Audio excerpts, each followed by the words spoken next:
Selamat datang di channel Novel Official. Sebelum kalian mendengarkan novel Pesona Pujaan Hati, jangan lupa like, share, and subscribe. Kalau tidak ku sentil jantung kalian. Hehehehe. Tanpa lama-lama lagi langsung saja kita masuk di alur cerita novelnya. Bab 2101. Saat Tyler mengetahui keluarga itu membantu Charlie keahlian tenaga menemukan keberadaan Jasmine dan membantu menyelidiki semuanya, dia yang berjarak 2000 km juga berkeringat dingin. Di dunia ini, tidak ada kejahatan yang sempurna. Ketika mereka berencana membunuh Jasmine, mereka hanya ingin menyimpan petunjuk pembunuhan di Jepang. Sehingga semua orang mengira Jasmine hilang di Jepang dan tidak ada hubungannya dengan mereka. Namun, jika diketahui bahwa kematian Jasmine ada hubungannya dengan mereka, atau dipicu oleh mereka, itu akan menjadi masalah besar. Belum lagi lelaki tua itu akan marah, dan lembaga penegak hukum domestik tidak akan membiarkan mereka lolos. Meskipun mereka melakukan kejahatan di luar negeri, warga negara mereka sendiri yang dibunuh, maka hukum negara mereka sendiri akan berlaku. Selain itu, begitu dunia luar tahu bahwa mereka berdua, ayah dan anak, membunuh Jasmine, reputasi mereka dan seluruh keluarga Moore pasti akan anjlok. Pada saat itu, bahkan jika mereka cukup beruntung lolos dari hukuman, mereka akan diperlakukan seperti tikus di seberang jalan. Mereka dikalahkan oleh semua orang sepanjang hari. Memikirkan hal ini, Tyler segera mengambil keputusan. Lalu dia berkata, "Reben, jika kamu lari sekarang, ini akan memberi tahu Charlie kamu punya masalah. Dan Charlie akan menghubungi kakekmu. Dengan kelihayan kakekmu, dia akan bisa menebak semua hal yang terkait. Kita akan mendapat lebih banyak masalah." Reben merasa gelisah. "Ayah, apa yang harus aku lakukan sekarang? Keluarga itu terlalu kuat. Dengan bantuan mereka, masalah ini akan terungkap dalam waktu beberapa hari saja. Saya akan tamat." Tyler meyakinkannya. "Reben, tunggu kabar dari saya.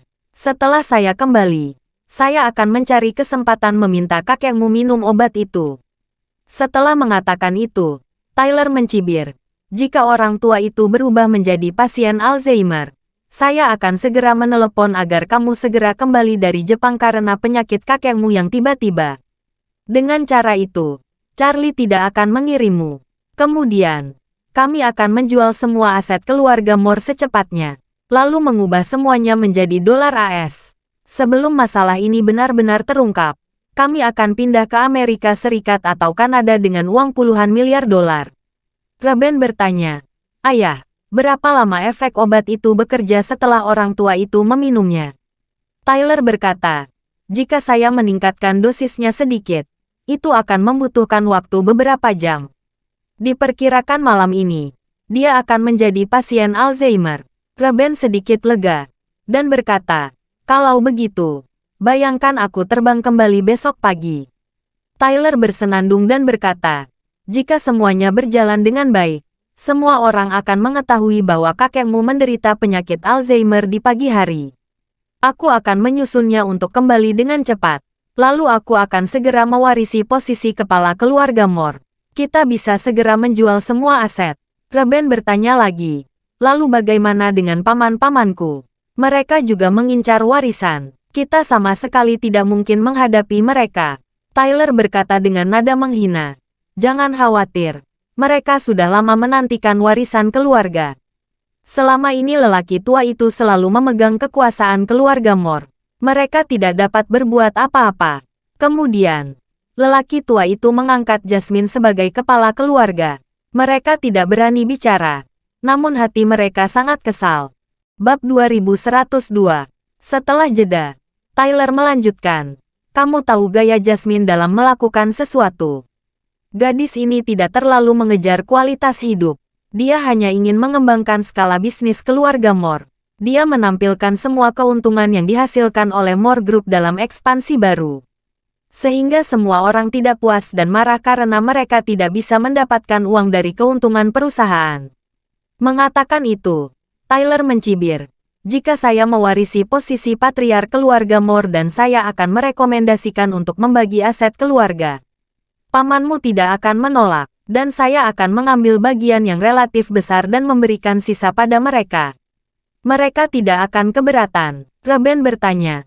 Bagaimana jika mereka keberatan? Bagaimana jika mereka meminta bagian yang sama? Kita yang bekerja sangat keras. Bukankah kita akan menguntungkan mereka?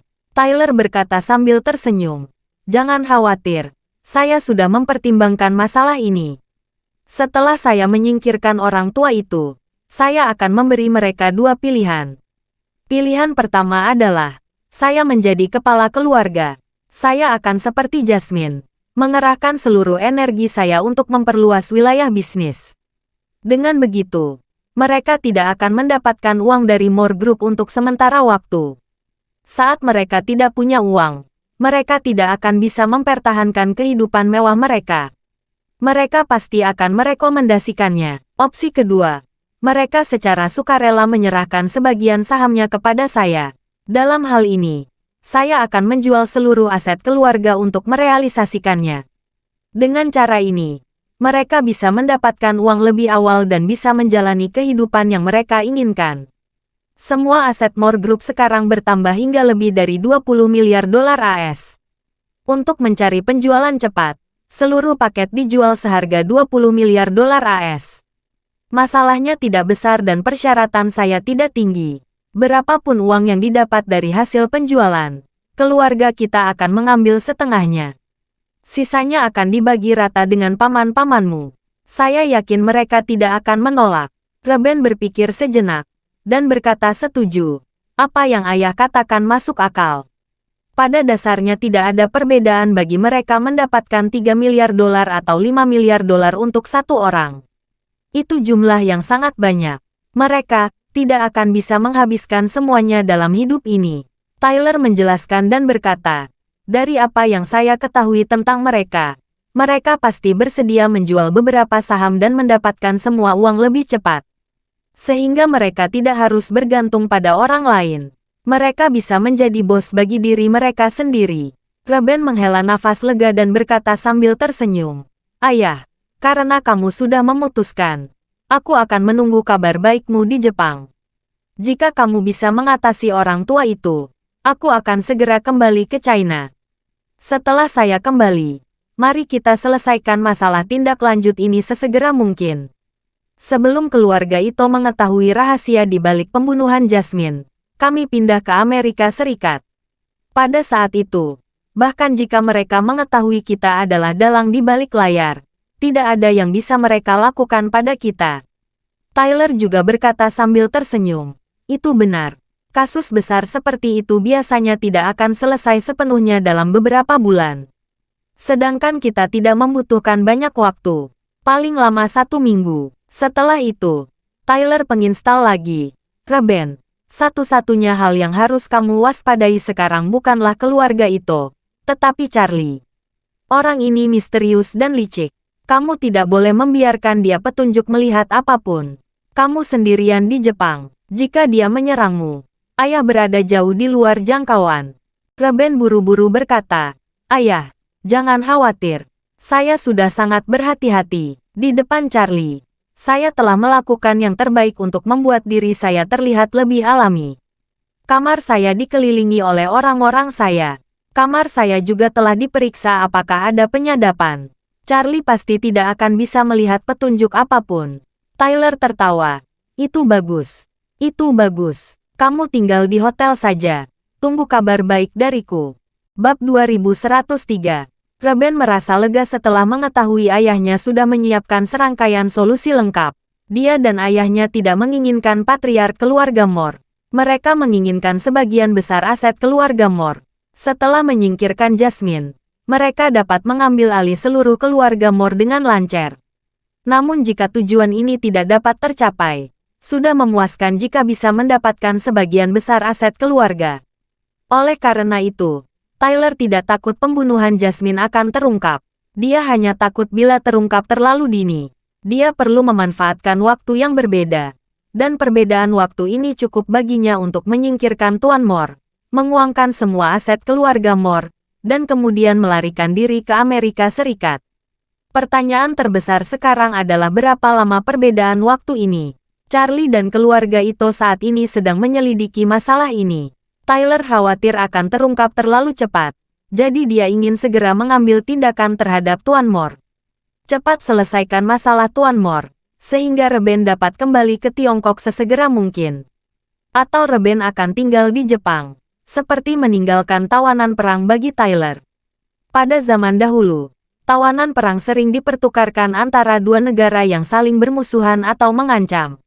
Jika kedua belah pihak memiliki hubungan buruk, pihak lain dapat membunuh tawanan perang kapan saja. Tyler takut membiarkan Reben terlalu lama di Tokyo. Jika Charlie menemukan sesuatu, dia akan menyandera putranya. Atau dia akan membunuh Reben untuk membalas dendam Jasmine. Tyler alias kehilangan garis keturunan. Tyler dan Reben tidak tahu percakapan mereka berdua sudah diawasi sepenuhnya oleh para ninja keluarga Ito. Setelah percakapan telepon keduanya berakhir, rekaman mereka dikirim ke Nanako Ito. Nanako segera memutar rekaman ini ke Charlie. Charlie langsung mengerutkan kening setelah mendengarkannya. Nanako menghela nafas di samping. Charlie-kun benar-benar dapat memprediksi. Reben ini benar-benar pelakunya. Charlie tersenyum sedikit dan berkata dengan serius. Sebenarnya, aku tidak dapat memprediksi. Aku hanya mengingat satu hal. Jika sebenarnya pelaku tidak diketahui, sering terjadi dalam kasus tertentu pelaku sebenarnya adalah yang menerima manfaat. Charlie melanjutkan lagi. Reben adalah putra tertua dan cucu tertua dari keluarga Mor. Secara logistik, ayahnya akan mewarisi posisi kepala keluarga Mor. Setelah ayahnya pensiun, dia yang akan memegang kendali keluarga. Kakek Mor mewariskan posisi kepala keluarga kepada Jasmine. Ini membawa kerugian besar bagi Tyler dan Reben. Jadi, jika Jasmine meninggal, ayah dan anak ini adalah penerima manfaat terbesar. Sebagai penerima manfaat terbesar, dampaknya terhadap mereka tentu saja besar. Nanako merenung sejenak, dan mengangguk setuju. Apa yang dikatakan Charlie-kun benar-benar masuk akal. Terkadang, keuntungannya adalah motif terbesar untuk melakukan kejahatan. Charlie berkata dengan sedikit kesuraman di ekspresinya. Reben dan ayahnya begitu tega merencanakan membunuh Jasmine. Dan yang paling aku benci adalah, mereka tidak hanya membunuh Jasmine. Mereka juga akan menyakiti Tuan Mor. Nanako buru-buru bertanya. Charlie-kun, apa yang akan kamu lakukan sekarang? Apa kamu ingin aku menahan Reben dan memaksa ayahnya menyerah? Charlie mencibir. Ini bisa saja dilakukan. Tapi ada risikonya. Ito Nanako bertanya. Apa risikonya? Charlie menjelaskan dengan serius. Tyler bisa saja menyerah pada Reben.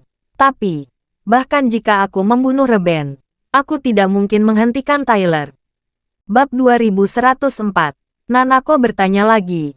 Lalu, apa yang akan kamu lakukan? Charlie tersenyum. Saya sudah membuat rencana untuk mereka. Rencana? Nanako bertanya dengan heran. Rencana macam apa itu? Charlie berkata sambil tersenyum. Reben dan ayahnya berpikir Jasmine berpeluang bertahan hidup. Bukan. Mereka juga yakin bisa membuat Tuan Mor menjadi Alzheimer. Jika mereka berhasil dan saya memberitahu keluarga Mor bahwa pencarian Jasmine di Tokyo tidak berhasil, maka Reben dan ayahnya akan bernapas lega. Nanako mengangguk dan berkata, itu pasti. Ayah dan anak itu mungkin senang dan akan merayakannya. Charlie tersenyum dan bertanya, lalu apa yang akan terjadi jika mereka tahu Jasmine masih hidup dan Tuan Mor tidak demensia? Nanako mengerutkan kening dan tersenyum. Mereka akan hancur setelah mendengar kabar buruk ini di saat mereka senang. Charlie mengangguk. Itu benar. Yang saya inginkan hanyalah membuat mereka menderita setelah bahagia. Mengatakan itu, dia mengeluarkan ponselnya dan menelepon Tuan Mor. Ketika panggilan terhubung, Tuan Mor bertanya dengan gugup, Tuan Wade, apakah Anda menemukan petunjuk Jasmine? Charlie berkata, Tuan Mor, saya memiliki sesuatu untuk didiskusikan dengan Anda. Tuan Mor berkata dengan tergesa-gesa, Tuan Wade, jika Anda memiliki sesuatu untuk dilakukan, katakan saja padaku. Charlie bertanya kepadanya, apakah nyaman bagimu jika kita berbicara sekarang? Nyaman, Tuan Mor segera menjawab. Aku sedang di kamarku sendiri. Kamar ini kedap suara dan sangat aman. Charlie berkata dengan serius. Oke, Apa yang saya katakan selanjutnya mungkin sedikit mengejutkan atau bahkan tidak dapat dipercaya. Tetapi Anda tidak boleh ragu.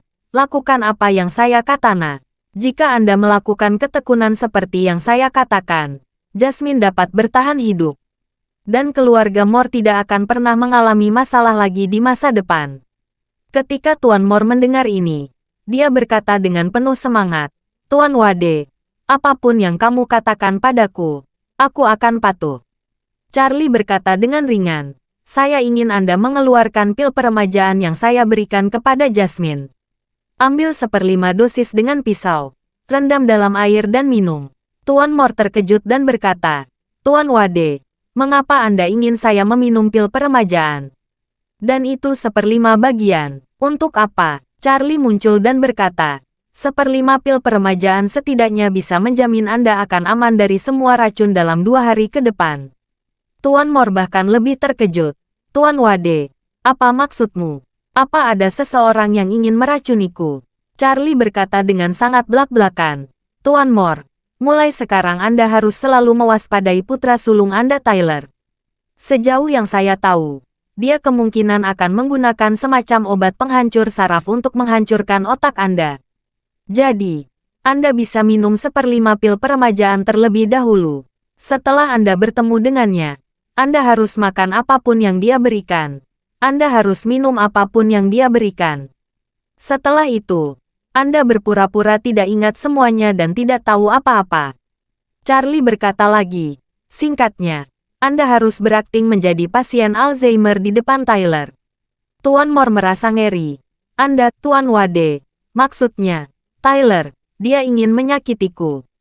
Charlie tidak menyembunyikannya dan berkata dengan serius, dari informasi yang saya terima sejauh ini, memang demikian.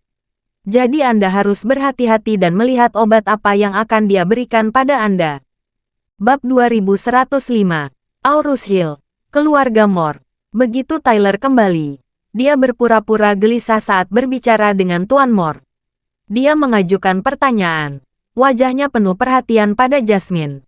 Tuan Moore menatap putra sulungnya dengan keraguan di lubuk hatinya. Dia benar-benar tidak ingin percaya bahwa putra tertua, yang telah dia besarkan selama 50 tahun, benar-benar ingin dibunuh. Jika ini dikatakan dari mulut lain, Tuan Moore tidak akan pernah mempercayainya. Namun ini dikatakan dari mulut Charlie. Bahkan jika Tuan Moore tidak mau mempercayainya, dia tetap harus waspada. Karena, dia tahu betul bahwa kemampuan Tuan Wade melebihi langit. Dan dengan karakternya, dia tidak akan pernah mengatakan sesuatu yang tidak bertanggung jawab. Dan karena dia berkata begitu, pasti ada beberapa bukti. Memikirkan hal ini, sambil melihat putra sulungnya Tyler, dia berpikir dalam hati, sepertinya saya memang harus berhati-hati. Mulai sekarang, saya harus berhati-hati. Setelah memikirkan hal ini, dia berdiri dan berkata kepada Tyler, Hei, Tyler. Urusan Jasmine ini membuat saya lelah fisik dan mental. Karena kamu sudah kembali, bantu saya mengurus situasi secara keseluruhan. Aku harus istirahat. Tubuhku tidak tahan lagi. Tyler segera menjawab, Ayah, aku senang kembali ke kamar. Tuan Moore mengulurkan tangannya dan berkata, tidak perlu. Tolong hubungi Reben dan tanyakan kemajuan di Jepang. Jika ada informasi Jasmine, beritahu saya. Setelah selesai berbicara, lelaki tua itu memandang kepala rumah tangga Oscar dan berkata, Oscar, tolong bantu saya kembali ke kamar. Oscar mengangguk, melangkah maju dan berkata dengan hormat, Tuan, ayo. Tuan Moore berdiri, melirik Tyler, dan berpikir, Tyler, Jasmine adalah satu-satunya keturunan almarhum adik laki-lakimu. Tidak peduli apa, kamu harus membawa kembali hidup-hidup. Kalau tidak, ketika aku mati aku tidak tahu harus bagaimana menjelaskannya. Apakah kamu mengerti? Sedikit rasa malu melintas di mata Tyler. Tetapi dia kembali ke keadaan alaminya dan berkata dengan sungguh-sungguh, jangan khawatir, Ayah. Aku pasti akan melakukan yang terbaik. Tuan Moore mengangguk ringan, menghela napas. Alasan dia mengatakan ini karena ingin melihat apakah Tyler masih memiliki sedikit hati nurani. Jika dia masih memiliki hati nurani, dia seharusnya menyelamatkan keponakannya sendiri. Dan dia membiarkan Jasmine hidup sebagai ahli waris saudara laki-lakinya yang sudah meninggal. Tetapi jika dia acuh tak acuh, dan bahkan membunuh dirinya sendiri, maka dia juga tidak akan peduli lagi pada anak ini. Oscar membantu Tuan Moore yang kelelahan itu kembali ke kamarnya. Begitu memasuki kamar, Tuan Moore langsung mengubah sikapnya. Dia kembali penuh energi, tidak terlihat lemah seperti sebelumnya. Dia berkata kepada Oscar dengan suara dingin, "Oscar, tutup pintunya. Masuk ke ruang belajar di ruang belakang. Aku akan melakukan sesuatu." Kamar Tuan Moore adalah suite besar. Ada ruang tamu, ruang kerja, ruang belajar, dan ruang tidur. Privasinya sangat terjaga. Ruang belajar terletak di tengah seluruh suite. Ada ruang lain di semua sisi sebagai penyangga. Tidak ada jendela yang terang, sehingga sulit bagi orang untuk menguping percakapan di dalam. Ketika Oscar melihat Tuan Moore secara serius, dia tiba-tiba merasakan perasaan yang sudah lama tidak dia lihat. Bab 2106. Tuan Moore di masa jayanya selalu bertindak tegas dan agresif. Oscar sudah berada mendampinginya saat itu. Dia menyaksikannya langsung bagaimana Tuan Moore mengatasi semua rintangan dengan matanya sendiri. Setiap kali Tuan Moore ingin melakukan sesuatu yang besar, matanya tegas dan terbakar. Seperti sekarang ini, Oscar mengikuti lelaki tua itu ke ruang kerja. Setelah lelaki tua Song menutup pintu, kalimat pertama yang dia katakan mengejutkan Oscar. "Oscar, aktifkan sistem pemantauan rumah. Mulai sekarang, beri aku pemantauan penuh setiap gerakan Tyler." Oscar langsung membeku saat mendengar ini. Sebelum pindah ke villa ini, Tuan Moore secara khusus bertanya untuk mencari perusahaan keamanan terbaik dan diam-diam memasang satu set lengkap sistem pemantauan internal. Ada 4 sistem pemantauan yang dipasang di seluruh villa keluarga Moore. Set pertama adalah sistem keamanan keluarga untuk mencegah pencuri dan penjahat. Set kedua adalah sistem pemantauan luar ruangan, memantau semua posisi di dalam dan di luar pagar dan seluruh halaman selama 24 jam sehari. Set ketiga adalah sistem pengungsi darurat, yang bisa digunakan untuk melarikan diri jika terjadi bencana alam atau bahaya mendadak. Keluarga Moore mengetahui adanya 3 sistem ini, namun ada sistem pemantauan internal keempat, yang hanya 2 orang yang tahu. Satu adalah Tuan Moore sendiri dan kedua Oscar. Sistem keempat ini adalah sistem pengawasan internal. Sistem pemantauan internal menyatukan semua bagian villa dalam 360 derajat tanpa titik buta. Setiap kamera tersembunyi dengan baik. Tidak ada yang bisa terjadi dalam 10 tahun.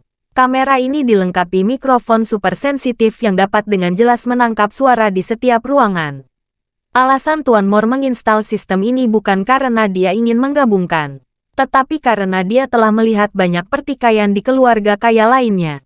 Beberapa bahkan membunuh saudara kandung demi uang, membunuh ayah dan ibu demi uang.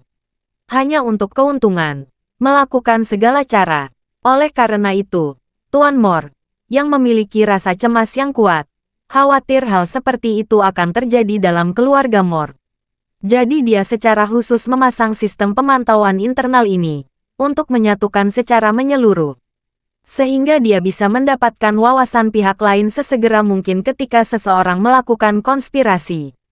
Namun, sejak instalasi sistem ini, meskipun telah siaga 24 jam sehari selama bertahun-tahun, sistem ini tidak pernah benar-benar digunakan. Tuan Moore juga seorang pria yang baik. Saat anak dan cucunya menunjukkan sesuatu yang salah, dia tidak mau memata-matai cucu dan anaknya. Tapi sekarang, dia harus menggunakan sistem ini untuk menyatukan tindakan Tyler. Dia ingin melihat apakah yang dikatakan Tuan Wade benar. Tyler bukan hanya pelaku pembunuhan Jasmine, tetapi juga bermaksud meracuni dirinya sendiri. Oscar bertanya dengan gugup saat ini. "Tuan, tiba-tiba Anda mengaktifkan sistem pemantauan internal ini. Apakah ada perubahan besar dalam keluarga Moore?"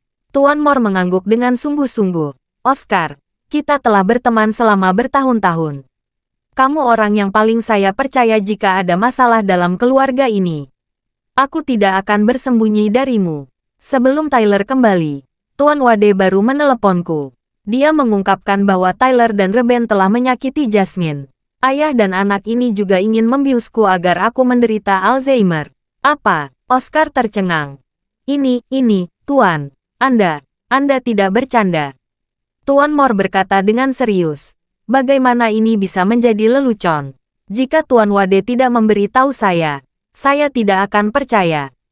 Oscar berpikir sejenak, mengangguk dengan sungguh-sungguh, dan berkata dengan serius, Tuan Wade bukan orang biasa. Jika dia mengatakan itu, dia pasti punya kenyamanan. Anda benar-benar perlu waspada. Anda harus mengambil tindakan pencegahan. Tuan Mor menghela napas. Tuan Wade sudah mengutarakan. Saya tentu saja menganggap ini sangat serius.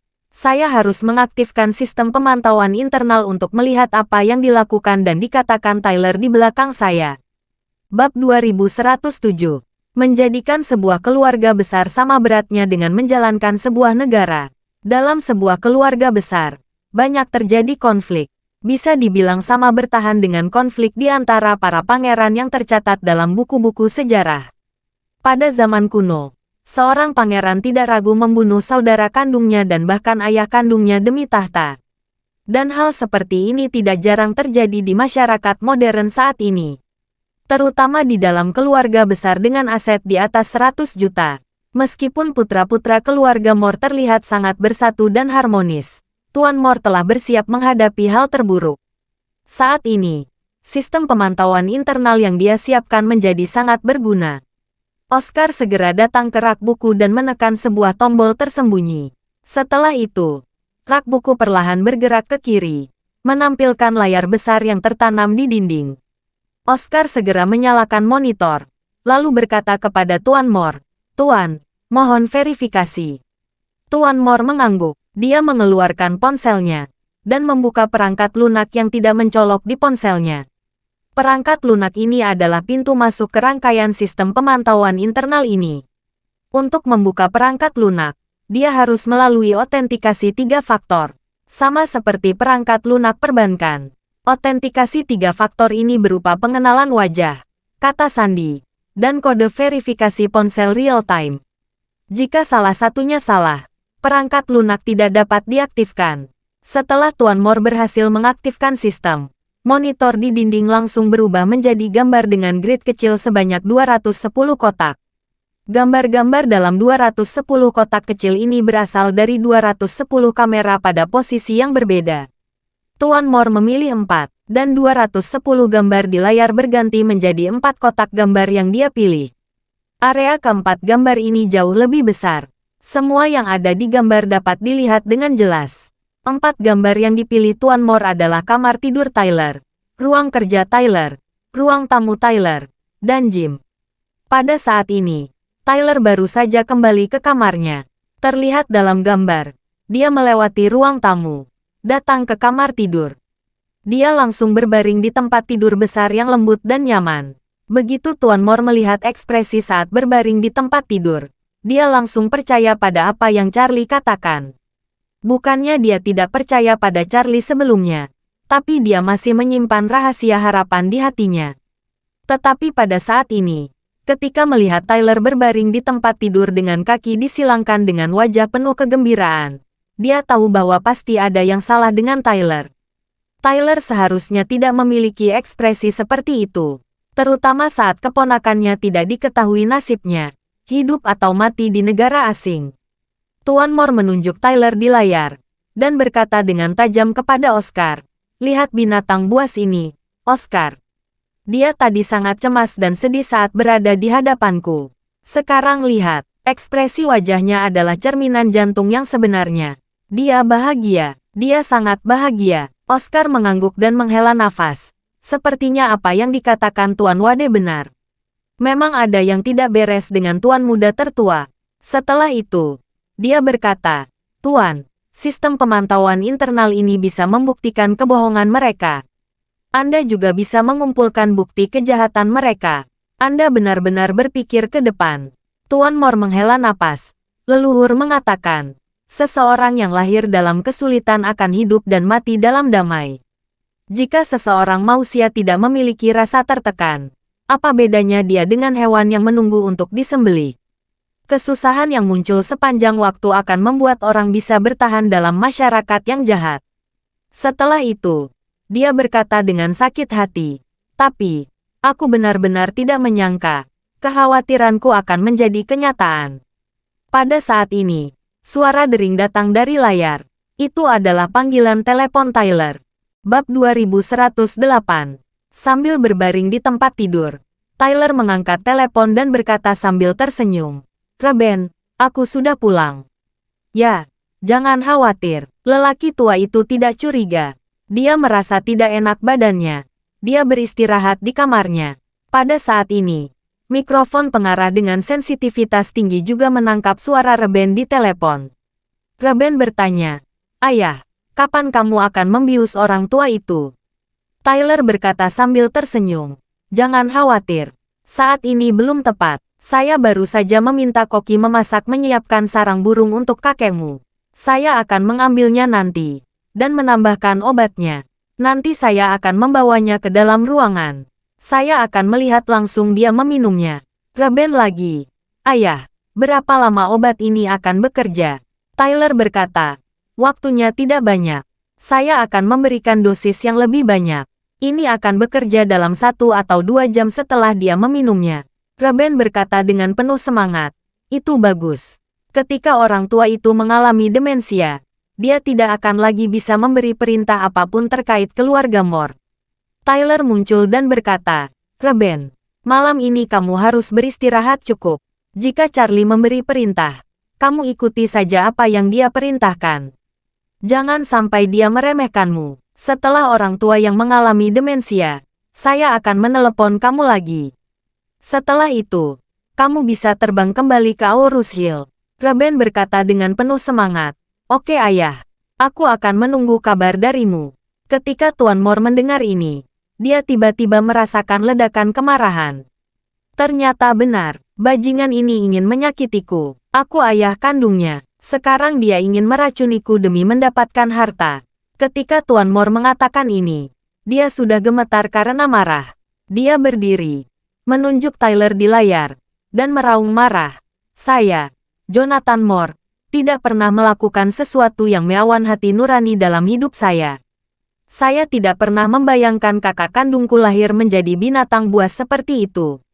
Jika saya tahu dari dulu dia seperti ini, saya seharusnya sudah menahannya sampai mati saat dia masih bayi. Dan Reben mencuri itu. Sejak dia lahir, aku sangat mencintainya. Aku tidak pernah berpikir dia akan melakukan hal yang kejam demi uang." Oscar juga penuh kejutan dan kemarahan. Dia mendukung lelaki tua Moore, dan berkata dengan serius, "Tuan, sekarang bukan waktunya marah. Pikirkan bagaimana menghadapinya." Setelah jeda, Oscar berkata lagi, "Dia akan memberi sup sarang burung. Anda tidak boleh mengambilnya. Anda tidak boleh miring. Dan kita sekarang harus lebih berhati-hati. Mulai sekarang, semua makanan dan minuman harus dijaga ketat. Dan kita tidak boleh diberi kesempatan meracunimu." Tuan Moore menghiburnya dengan sedih, mengubah tangannya dan berkata, "Oscar, dia sudah berniat menyakitiku. Jika aku waspada, itu akan membuatnya sadar bahwa dia telah ketahuan dan dia akan menjadi lebih berbahaya dan kejam. Jika dia tidak berhasil, dia mungkin tidak hanya ingin menjadikan saya menderita Alzheimer. Mungkin dia akan membunuh saya seumur hidup." Oscar buru-buru bertanya kepadanya, "Tuan, apakah Anda berencana membiarkan mereka berhasil dan membiarkan diri Anda berada di bawah belas kasihan mereka?" Tuan Moore mengangguk dan berkata dengan serius, "Oscar, saya memiliki pil peremajaan yang diberikan Tuan Wade. Tuan Wade sudah saya racun untuk menggunakannya untuk melawan racun. Saya pikir Tuan Wade tidak berbohong. Jadi saya berencana mengalahkan mereka dalam permainan mereka sendiri." Ketika Oscar mendengar ini, dia menghela nafas lega dan menghela nafas. Untungnya, ada Tuan Wade. Tuan Moore menghela napas. "Hei, ya, jika Tuan Wade tidak ada di sini, aku sudah mati berapa kali." Oscar mengangguk ringan dan berkata, "Tuan, Anda telah melakukan perbuatan baik sepanjang hidup Anda. Tuhan mungkin sudah mengatur Tuan Wade untuk membuat Anda tetap aman dalam hidup Anda." Tuan Moore tersenyum pahit dan memberi instruksi, "Oscar, saya akan melakukan yang terbaik. Saya harus berpura-pura menjadi pasien Alzheimer. Kamu tidak boleh menunjukkan kualitas buruk pada mereka. Kedua binatang itu tahu kamu adalah orang yang paling aku percaya. Jika mereka menanyakan sesuatu tentang aku, kamu harus tahu bijaksana untuk berjanji dengan mereka. Apa yang harus kamu katakan dan apa yang bisa kamu katakan, kamu sudah tahu. Biarkan mereka mengira kamu setia kepada mereka. Namun, jangan sebutkan betapapun kata pun apa yang tidak bisa kamu katakan. Terutama keberadaan sistem pemantauan internal ini. Jangan sampai mereka mengetahuinya. Mengerti? Bab 2109.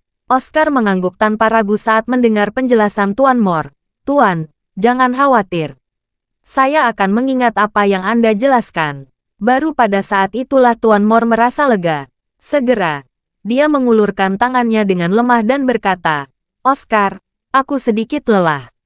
Silakan lakukan pekerjaanmu. Aku ingin beristirahat sebentar. Oscar berkata dengan gugup.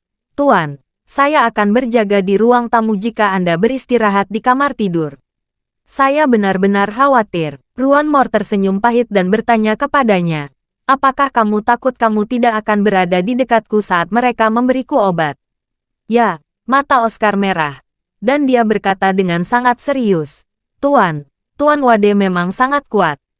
Tetapi dalam situasi ini, saya benar-benar takut ada hal buruk yang terjadi. Tuan Moore tersenyum acuh tak acuh dan berkata, jangan khawatir. Ada beberapa hal yang berada di luar kendalimu. Kamu harus merasa nyaman dan berani menyerahkannya kepada seseorang yang lebih mampu. Dan kemudian mempercayai orang itu dengan sepenuh hati. Setelah berbicara, Tuan Moore berkata lagi, ini seperti kamu belajar terjun payung. Sebelum kamu bisa terjun bebas, kamu harus dibor oleh seorang instruktur. Saat kamu mulai terjun, nasibmu bukan berada di tanganmu sendiri. Nasibmu ada di tangan pelatih di belakangmu. Yang harus kamu lakukan saat itu adalah mempercayakan hidup kamu kepadanya dengan percaya diri. Biarkan orang-orang profesional melakukan pekerjaannya. Oscar tahu bahwa orang profesional yang dia maksud adalah Tuan Wade. Jadi dia mengangguk ringan dan berkata, Tuan, saya akan melakukan apa yang Anda katakan. Tuan Moore bersenandung, lalu mengangguk sedikit, dan mengangguk. Setelah kamu keluar, lakukan apa yang biasanya kamu lakukan. Jangan datang padaku jika aku tidak memanggilmu atau tidak ada hal penting. Oscar segera menanggapi, baik Tuan, Anda bisa beristirahat. Saya akan keluar. Tuan Moore mengayunkan tangannya dan menghela napas. Silakan. Setelah Oscar pergi, Tuan Moore masih di depan monitor, mengamati yang dia besarkan selama 50 tahun. Semakin dia melihat di monitor, semakin dia merasa bahwa pria dalam video itu menjadi semakin asing. Tyler dalam video itu berulang kali bermain dengan ramuan di tangan. Pada saat ini, ekspresi tidak ragu-ragu sama sekali. Dia terlihat sangat bersemangat dan tidak sabar. Hati Tuan Moore menjadi abu. Dan dia menjadi semakin yakin bahwa anak hampir tidak memiliki kebaikan atau kebaikan padanya. 1 jam kemudian, Tyler, yang sudah lama tidak bisa menahan diri, mulai duduk diam. Dia tidak ingin menunggu lebih lama lagi. Dia bangkit dan pergi ke dapur belakang. Menurut instruksinya, Koki seharusnya sudah merebus sarang burung walet dengan gula batu. Begitu Tyler datang, dia bertanya, apakah sarang burung sudah disiapkan untuk Tuan Moore? Koki menjawab, Tuan muda, Anda bisa menunggu 10 menit lagi. Tyler mengangkat tangannya. Tidak, lelaki tua itu tidak bisa menunggu lagi. Dia sudah lapar dan perlu makan sesuatu untuk mengisi kembali kekuatannya. Beri aku mangkuk, aku yang akan membawanya langsung ke lelaki tua itu. Koki tidak berani membantah. Dia langsung mengeluarkan mangkuk, meletakkan di atas nampan dengan hati-hati, dan berkata kepada Tyler, Tuan muda tertua, mangkuknya sangat panas, Anda harus berhati-hati. Tyler bersenandung, lalu kembali ke kamarnya dengan nampan. Setelah kembali ke kamar, dia mengeluarkan obat yang sudah dia siapkan. Dia menambahkan salah satu cairan obat ke dalam sup sarang burung. Melihat adegan ini, Tuan Moore tersenyum masam dan menghibur. Dia sendirian di ruang kerja saat ini. Dia mendekat pada dirinya sendiri. Tyler, hubungan ayah anak antara kamu dan aku selama 50 tahun, mulai hari ini dan seterusnya, akan putus. Semua kasih mengatakan antara kita mulai hari ini dan seterusnya benar-benar hilang. Kemudian, dia berdiri, mematikan sistem pemantauan, dan mengingat ruang belajar ke keadaan semula. Kemudian, dari ponsel, dia menghapus perangkat lunak yang memberi izin sistem pemantauan juga dihapus total. Mulai sekarang, dia siap mengikuti kata-kata Charlie sepenuhnya. Dia akan berakting seperti yang diinginkan Charlie. Bab 2110. Oleh karena itu, setelah Tyler memberikan obat untuk dirinya sendiri dan sebelum Charlie kembali, dia akan berperan menjadi pasien Alzheimer. Pasien Alzheimer tidak dapat menggunakan ponsel. Mereka bahkan tidak dapat memegang ponsel mereka selama ini. Oleh karena itu, untuk pencegahan, akan lebih aman untuk langsung menghapus perangkat lunak. Setelah itu, Tuan Mor mengambil pil peremajaan, menggoresnya, memasukkan ke dalam air dan meminumnya. Segera setelah itu, dia kembali ke tempat tidurnya dan berbaring. Pada saat ini, layar visual di dekat tempat tidur tiba-tiba menyala. Tyler muncul di layar, diikuti oleh bel Turkish March yang merdu. Ini adalah pintu kamar Tuan Mor. Suite-nya sangat besar. Saat dia berada di kamar tidur atau ruang belajar, dia tidak akan dapat mendengar jika ada ketukan di pintu. Jadi dia memasang bel pintu video seperti itu. Dia melihatnya adalah putra sulungnya yang membawa sarang burung yang sudah dicampur obat dan datang ke pintu kamarnya. Tuan Mor menghela napas pelan dan menekan tombol jawab. Tyler, ada apa? Tyler buru-buru berkata ke kamera. Ayah, apakah kamu belum tidur? Tuan Mor sengaja membuat suaranya sedikit lelah dan berkata, saya baru saja tertidur. Kamu membangunkanku. Ada apa? Tyler segera berkata, Ayah, saya lihat kamu lelah. Saya meminta dapur memasak menumpuk sarang burung walet. Saya ingin ayah meminumnya selagi panas untuk mengisi kembali kekuatan dan memulihkan vitalitas ayah. Tuan Mor muncul dan berkata, baik, masuklah. Dia menekan tombol pintu. Tyler mendengar klik pintu, dan tahu bahwa kunci pintu telah terlepas. Dia mendorong pintu ke dalam ruangan, melewati ruang tamu, dan datang ke kamar tidur. Dia berjalan ke tempat tidur lelaki tua Mor dan bertanya dengan prihatin, Ayah, bagaimana istirahatmu? Tuan Mor berkata dengan bingung, baik, aku ingin memejamkan mata sebentar. Setelah berbicara, dia tidak sabar untuk bertanya, apa kabar? Apakah ada berita dari Jepang? Tyler menggelengkan kepalanya dan berkata dengan sedikit sedih dalam ekspresinya. Ayah, masih belum ada informasi berharga dari Jepang. Saya masih terus berkomunikasi dengan Reben. Saya juga telah meminta untuk menekan Departemen Kepolisian Metropolitan untuk mengambil beberapa tindakan. Jika ada petunjuk khusus, saya akan memberitahu ayah sesegera mungkin. Tuan Mor mengangguk dan menghela napas. Aku lebih lega setelah kamu kembali ke rumah. Tyler tersenyum kecil dan berkata dengan hormat.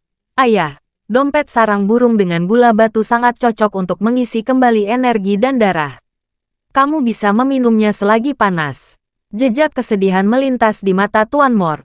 Pada akhirnya, putranya sendiri masih ingin menyakiti dirinya sendiri. Jadi, dia duduk tanpa ragu-ragu dan berkata kepada Tyler. Bantu aku duduk di ruang tamu. Aku akan menyantapnya di ruang tamu. Tyler sangat gembira dan berkata, Oke ayah, aku akan menikmatinya di ruang tamu.